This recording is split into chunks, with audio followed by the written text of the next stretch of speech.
Hello everyone, how are you? We're going to continue with our second part of this topic, which is in this case the simple past. Okay, yesterday we worked on the first part, which was about the uses, about the words that we use for the simple past. We also worked about the spelling rules, remember, and we worked a lot with the regular verbs. Okay, so yesterday or just last video you worked on the regular verbs. Recuerden, la clase pasada trabajamos básicamente, primordialmente en los verbos regulares, okay? So today on the second part, we're going to continue with the simple past, but now it's gonna be based more on the structure, okay? So affirmative, negative questions and answers, and the auxiliary and the irregular verbs also, okay? So let's review a little about what we did the other video. This was what we did, guys. Trabajamos algo de los usos, indicator words. Okay, indicator words, here you have some expressions that we use for the past. So we also worked on the conjugation, which was the simple form plus ed. We worked on some rules when we added d, so we don't need to add ed because we have the e already. So, okay, let's continue. Now the second rule, we change the Y when it's consonant Y and we add ED, we change it for an I, so carrot. And then the Y becomes an I, that was the second rule. Then rule number 3, when it's vowel plus Y, there is no change, okay, just the same, ED. Okay, so we also worked on the consonant vowel consonant pattern, which was what we had to do here was to double the consonant, the final consonant. So for example, hawk is consonant, vowel, and consonant, so we double the G. So this was rule number 4, okay? Rule number 5 is the main rule, okay? Just the easy one. And what is the easy rule here? Just the ED, okay? Just any verb plus ED. So this was what we did yesterday, guys. We also worked on some exceptions. Teníamos algunas excepciones. Ya hablamos de ellas. ¿Qué pasa acá con el acento? So here on the accents also depends on the country where the spelling system is. And that's it, okay? Basically, this was last video. And you had a quiz, you had a test on my course where you practiced with this different verbs, okay? Writing the past form, okay? All of these verbs are regular verbs. Todos estos eran verbos regulares, ustedes ya hicieron, los trabajaron todos. Aquí lo que tenían que hacer era agregarle la ed, que si duplicaba, que si no duplicaba, que si cambiaba, que si no cambiaba, y demás, okay? So, well, what happened here? Okay. So let's continue. This was last class, and here you have the answers. Look at the answers. You can take a screenshot if you want. Okay, you have the answers here. Now for today, okay, guys, finally today, the continuation of this topic, which is the simple past, is gonna be the structure. So today we have number 4 in the structure. We have auxiliaries. And well, not auxiliaries, but auxiliary because we have one. And what is the auxiliary here for the simple past? We have did, the famous did. And what happens to did, guys? We use did for two structures, negative structures and questions, okay? So for affirmative, you don't use did unless did is the main verb. Because what happens, guys? We have subject plus verb plus object, okay? So you can use did in affirmative sentence, but only if that did is the main verb. Si el verbo principal es did, entonces si lo pueden usar. For example, I did push-ups yesterday, okay? Hice algunas flexiones, yesterday. I did push-ups yesterday, okay? I did push-ups yesterday. Hice algunas push-ups ayer, okay, guys? Entonces, en este caso, ¿por qué uso did? Porque hace parte del verbo principal. ¿Y cuál es el verbo? Hice, ok. Yo ayer hice unas push-ups, ok. Pero en las oraciones negativas y preguntas no es un verbo, es un ¿qué? Un auxiliary, ok. It's an auxiliary. And what is the function of an auxiliary, you guys? what is the function of this auxiliary? What does it work for? So what is the function? The function of this auxiliary is help to conjugate the verb in the specific tense, in the tense. ¿Para qué sirven los auxiliares, muchachos? Sirven para ayudar a conjugar el verbo en el tiempo gramatical que estamos usando, okay? In this case, we're talking about the past, alrighty? So, that's it, okay? So we have did for negative and did for questions, not for affirmative unless it is the main verb, okay?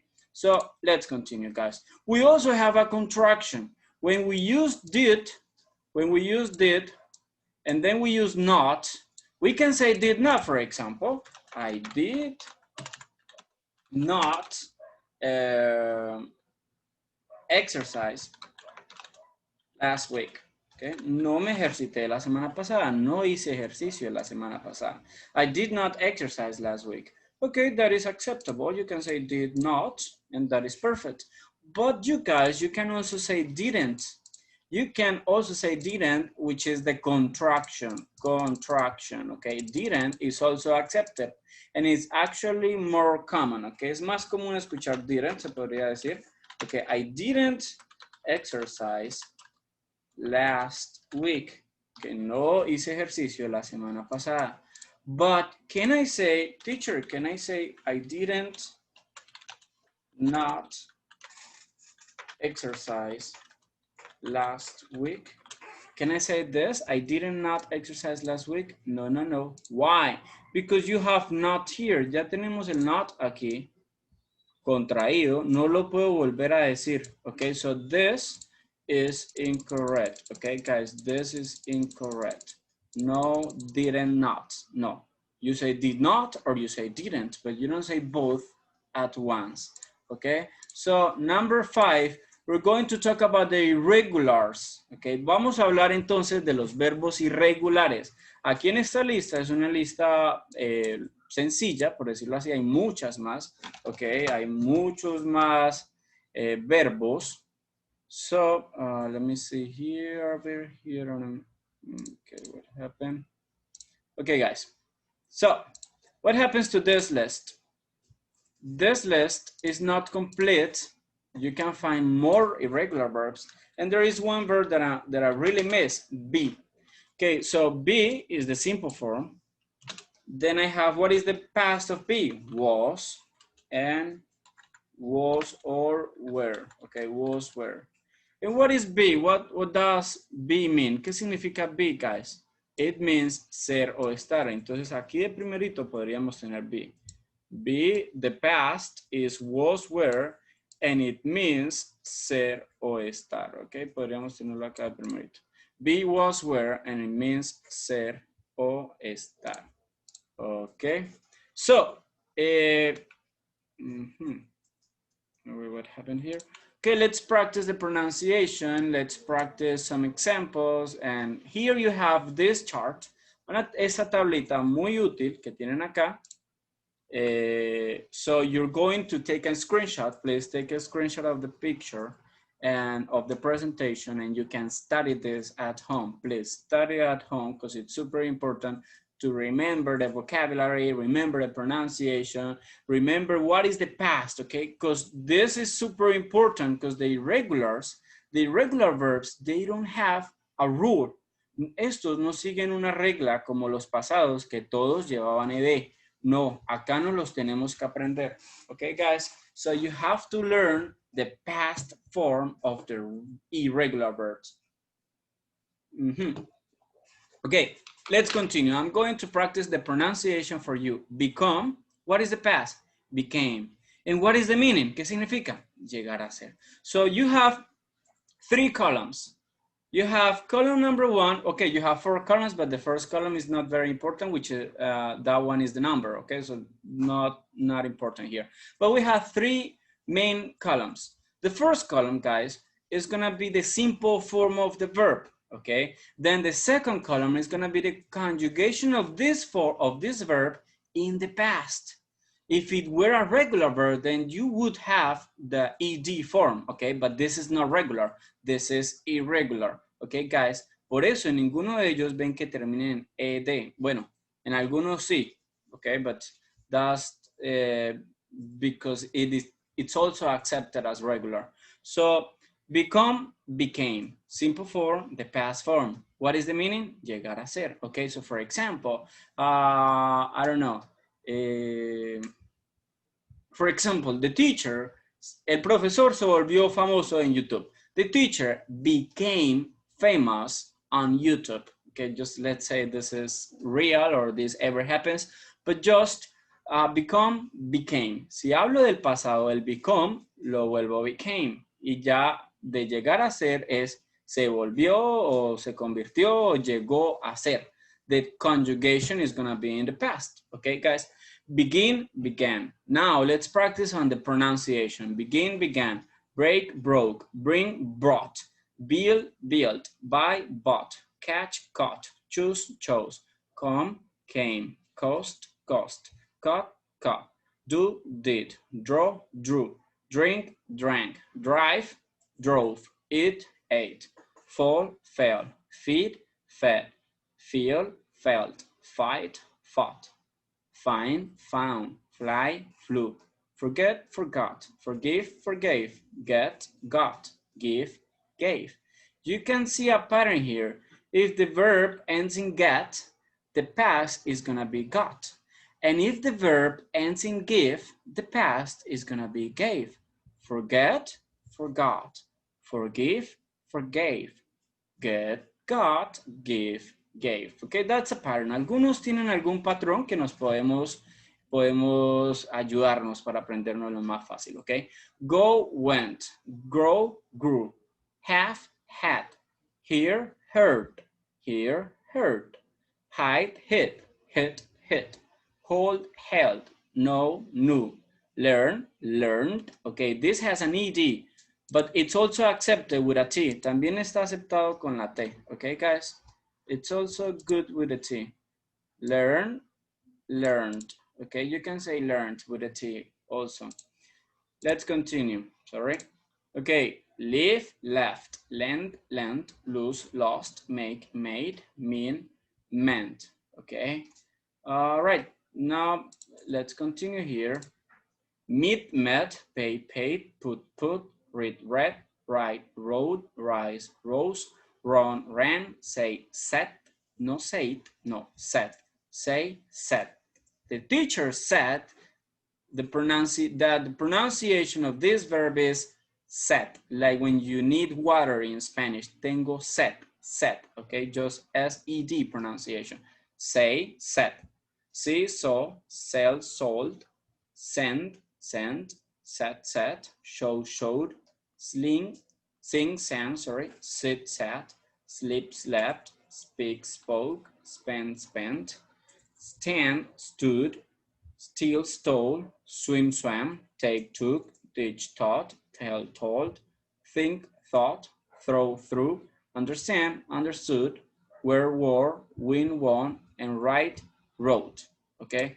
Now, there is something that I want to point out, and that is about this.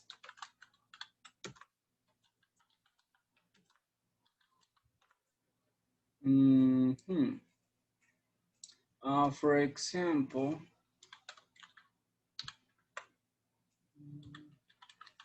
look at these verbs, guys. Catch, think, buy, teach, and bring. What do they have in common? If you read these verbs, they have nothing in common, basically. But the past of these verbs was the past. The past of catch is going to be caught. The past of think is going to be thought. The past of buy is going to be bought. The past of teach is going to be taught. The past of bring is going to be brought. Now you can see a pattern here, right? You can see something in common. And what is the common thing? Look at this. UGHT, UGHT, UGHT, UGHT, UGHT. So this ending, catch, is atrapar. So el portero atrapó el balón, okay? Lo agarró, lo tapó. So the goalkeeper caught the ball, okay? The goalkeeper caught the ball, So think, thought, buy, bought, teach, taught, and bring, brought. What happens? The ending, the pronunciation of this ending is gonna be ought, ought, ought, ought, ought. Don't say couch, don't say thought, do not say boat, do not say tote, do not say broad, okay? That's incorrect, guys. Caught, thought, bought, taught, and brought. The pronunciation is gonna be the same, okay, guys? Just to keep that in mind. All right, now, next, we have the structures. Now we're gonna start talking about the structure. So I recommend you to stop the video and take a screenshot of these verbs and start studying at home because you need to learn the past of these verbs, please. Study these verbs, super important, the simple form, the past form, and the translation to understand what they mean in Spanish. And now we have the structure, listo. Ya entendido los auxiliares, que en negativo, que en afirmativo, que en preguntas y demás, y que los regulares, que los irregulares, que las reglas, vamos a hablar de las estructuras. Okay, guys, we basically have three structures: affirmative, negative, and questions. Just those three structures we're gonna work on today. Affirmative, negative, and questions. So how to write an affirmative sentence, how to write or how to say a negative sentence, and how to write or how to say a question, okay? Could be a yes, no question, or could be an information question, Okay, guys, affirmative. What is the structure of an affirmative sentence? The structure is gonna be that we start with the subject. And this subject could be anything. Could be any noun. Puede ser cualquier sustantivo que ustedes piensen. For example, the teacher, the TV, the president, the table, the phone, the dog, the country, the rivers, anything about nouns. Y para quienes no se acuerdan o no han repasado qué son sustantivos, vamos a echar un recorderis. Okay, guys? So a noun is, those are names for people, animals, things, or places. Cuando hablamos de sustantivos, muchachos, estoy hablando de nombres o son los que nombran a las personas, animales, cosas o lugares. O sea que aquí básicamente cualquier cosa que pensemos está en un sustantivo, es un sustantivo. Todo lo que miremos a nuestro alrededor básicamente es un sustantivo. Está en la categoría ya sea de personas, de animales, de cosas o de lugares. So we can say, podemos hablar que el televisor se dañó ayer y es una oración afirmativa en el pasado y es una cosa y es el sujeto funcionando como en la oración afirmativa, ¿ok? En esta estructura. Podemos decir que Tommy, mi perrito Tommy, comió muchas croquetas ayer y aquí el sujeto ahora es un animal. Podemos decir que el profesor nos enseñó las reglas la clase pasada. And here the subject is a noun and is the category of people. And we can talk about places. For example, could be something like, I don't know, Cúcuta se quedó sin camas en la UCI, okay, for example. And this is something in the past. This is an example in the past of places, things, animals, or people. Could be a noun. Y este mismo sustantivo puede ser acá para el object. Este sustantivo también puede ser un object. What is the difference? Subjects do actions and objects receive actions. Recuerden eso, muchachos. Pueden ser cualquier sustantivo, puede ser en sujeto o puede ser en objeto. ¿Cuál es la diferencia? Que el sujeto hace la acción y el objeto recibe la acción. Okay, so let's continue. Now, we have the other part of the structure, subject, and then what's next? The verb. And this verb has to be in the past form. It has to be in the past, okay? So if it's a regular verb, so we have two types of verbs, regular, or we can also have irregular.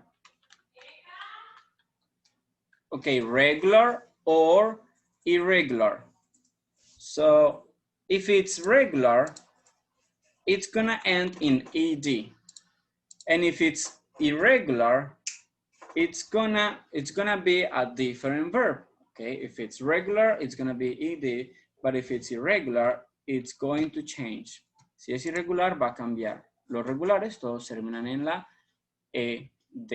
Okay, so let's continue, you guys. All right, now object. Object, subject, verb in the past, and then I need the object. For example here, the weather was, what is the past of the verb to be? Was so beautiful and warm. So we went on a picnic in the park in the afternoon. So look at the structure. Subject, verb in the past, and object. The weather is the subject, was is the verb in the past, and beautiful and warm is the object in this case, or just the complement. So we ate sandwiches and drank some fresh orange juice. We is the subject, ate is the past, the verb in the past, and then some sandwiches is gonna be the object. Now here we have another example, but this example doesn't have the subject. ¿Por qué no tiene el subject? It only has the verb in the past and the object. Why not? Because the subject is we, okay? We are the subject, right, guys? So look at this. El clima estaba hermoso y cálido, okay, templadito. So we went on a picnic in the park in the afternoon. Entonces fuimos de picnic al parque en la tarde. ¿Qué hicieron después? Entonces comimos sándwiches y bebimos un jugo fresco de naranja, okay? So, all right, guys, let's continue on the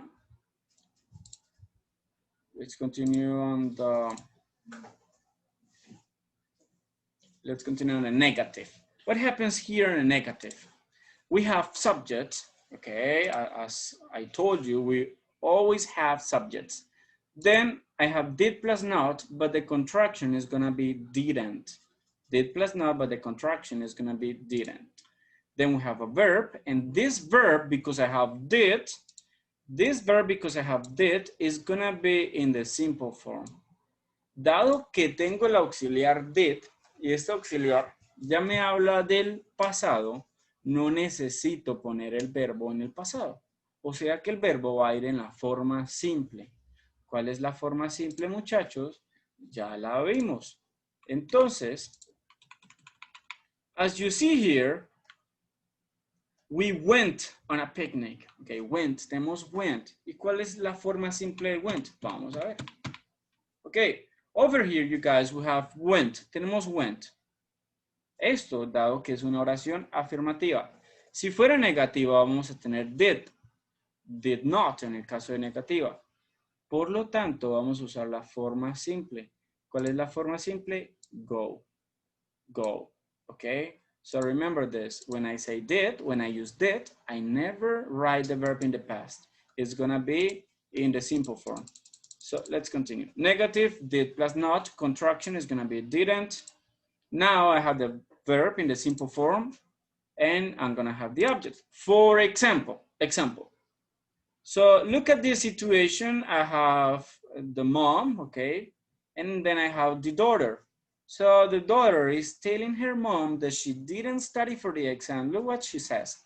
I didn't study for the exam because I was sick, mom. I'm sorry, okay? No estudié para el examen porque estaba enferma, mami. Lo siento. So here in this situation, look at the structure, guys. Subject. Okay, then I have the didn't, okay, did plus not. Then I have the verb in the simple form, and then I have the object, all right? So I didn't study for the exam because I was. Y luego tenemos otra oración. I was sick, okay? Look at this, guys. This is the verb to be. El verbo to be no necesita auxiliares. ¿Cómo se diría no estaba enfermo? I wasn't sick. Okay, guys. Ellos, no, nosotros no estábamos enfermos. We weren't sick. Okay. So, question, was I sick? Question, were we sick? So notice something here, you guys. For the verb to be, I never use did and I never use didn't, okay? I never use did for the verb to be because the verb to be is its own auxiliary. El verbo to be es su propio auxiliar y en este caso usamos was en afirmativo. Para negativo usamos wasn't. Podríamos decir didn't be si fuera un verbo normal, pero el verbo to be es su propio auxiliar. Por lo tanto, no lleva didn't. En este caso sería no estaba enfermo, I wasn't sick. Nosotros no estábamos enfermos, we weren't sick. And in the question, I don't use did either. I use was or I use were if it's in the plural, okay? So remember this, guys. Was, were, is the verb to be in the past. Let's continue. Okay. Now, guys, we have the yes and no questions. What happens to the yes, no questions? I have did, and then I have the subject, then I have the verb, and this verb is in the simple form. Why? Because I'm using did. Then I have the object, and super important, guys, because this is a question, you have the question mark. Tenemos acá el signo de pregunta, question mark, okay? Question mark, remember that, question mark. And then, let's continue. We have an example. For example, so entonces, did you catch any fish? Look at the structure. Did you catch any fish? Did you catch any fish? And catch, what's catch? Atrapar, okay, agarrar, coger. Did you catch any fish? What is the past of catch? Caught. El pasado de catch es caught, pero ¿puedo usar caught? Claro que no. ¿Por qué no? Porque tengo el did. Remember that, guys. I have did, I don't use caught. I don't use the past. So, let's continue on the questions. Vamos a hablar ahora de las preguntas. Did you catch any fish? Yes, we did. Acá tenemos un ejemplo de dos estructuras. La estructura corta, respuestas cortas, y la larga. You can say, hey, did you catch any fish? ¿Ustedes agarraron algo de pescados? Sí, nosotros. Yes, we did. Sí, lo hicimos. Or yes, we caught a lot of fish. Yes, we caught a lot of fish. So it could be, yes, we did, which is the short form, the short answer, or the long answer is yes, we caught a lot of fish. ¿Sí? Agarramos muchos pescados, okay? So this is short and this is long. Tenemos respuesta larga y respuesta corta. Si fuera negativo, ¿cómo sería? No, we didn't, or no, we didn't catch any fish. Okay, guys, remember that for negative, I say any. Recuerden, muchachos, para negativo, uso any. So what happens? What is the difference? Here, you say caught, because this is affirmative sentence. But when it's negative sentence, we have didn't. And what happens when I have did? The verb conjugation is gonna be in the simple form. Okay, guys, that is the class. Now we're gonna work on some questions, but using the interrogative words, okay? Ahora vamos a hablar de interrogative words. For example, where did you catch the fish? Where did you catch the fish? So now look at the structure, you guys. I have, did you catch the fish? So auxiliary, subject, verb, object. And then I have the interrogative word. What is this interrogative word? So this interrogative word is ¿dónde? ¿Dónde atraparon los peces? So where did you catch the fish? And look at this question. Before this question, this structure is a yes, no question. Yes and no question. Okay. Digo sí o digo no. Pero cuando le agrego una pregunta como cuándo, ya no es una yes, no question. Now it's gonna be an information question. Information question. Okay. Information question, guys. Now when I say, hey, where did you catch the fish? Where? ¿Dónde? I don't say yes or no. Ya no voy a decir sí o no. I'm gonna say, hey, where did you catch the fish? Okay. We caught the fish on the lake. Okay. We caught a fish on the lake. ¿Dónde? En el lago. Or we caught a fish on the river. En el río. Or we caught a fish on the sea. En el océano. Okay, guys, en el mar. Could be any place. Puede ser en cualquier lugar. Obviamente debe tener razón. No van a decir que agarraron el pescado en la cancha de jugar fútbol. Okay, so, well, unless you have a little lake there, but so you have to make sense. Your answer has to make sense. All right, guys, this is the class. I think I tried to explain everything I could in the terms of the structure, in the terms of the simple past. So if you have any questions, please text me on the comments, and then I'm gonna be answering. Okay, thank you. Bye.